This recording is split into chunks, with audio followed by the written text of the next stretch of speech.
Pandemics don't tell us or give us a time frame to be prepared.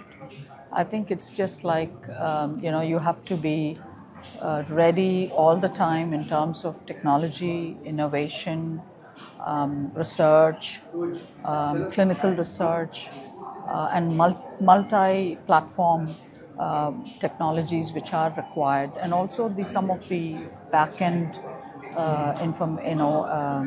products and process information that is required. The plants, of course, physically are very important for scale, but if you don't have the research platforms way ahead, we cannot be ready for a pandemic. So this is, I think, an ongoing process, and must be always ready to take on an epidemic or a pandemic kind of a situation, that your technologies and your platforms and your capabilities of research and clinical research, especially when it comes to testing for efficacy trials, which require large cohorts of volunteers, sometimes 35,000 plus. So we need to be ready at it all the time.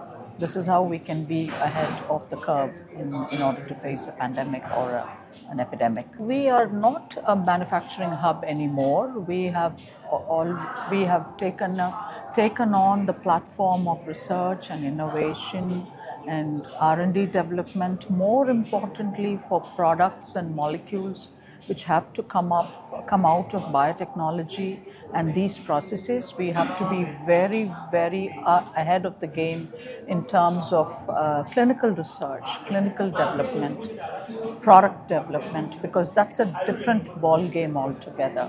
We at Bharat Biotech have been always ahead of the curve because we did not believe in just being left to manufacturing.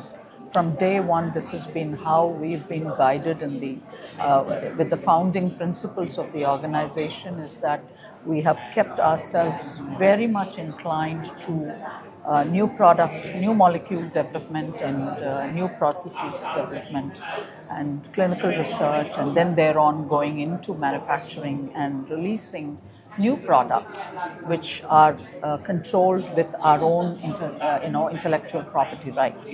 So I think that's the only way to be on par with our counterparts in the West and in the developed nations, so that we need not look up to other countries, global support or technology interventions when it comes to especially when it comes to interventions that we need to be prepared for, such as the pandemic itself, which was a very big example.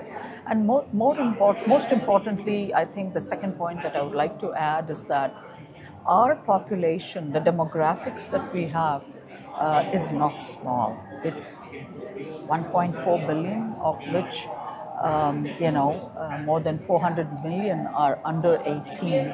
So these are children. So we have infectious diseases that are both, that would affect children and the adult population.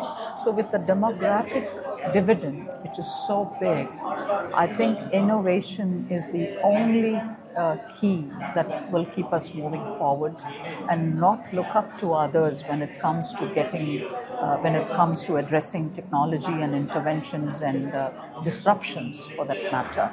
So innovation is key. Innovation is key. Innovation is key.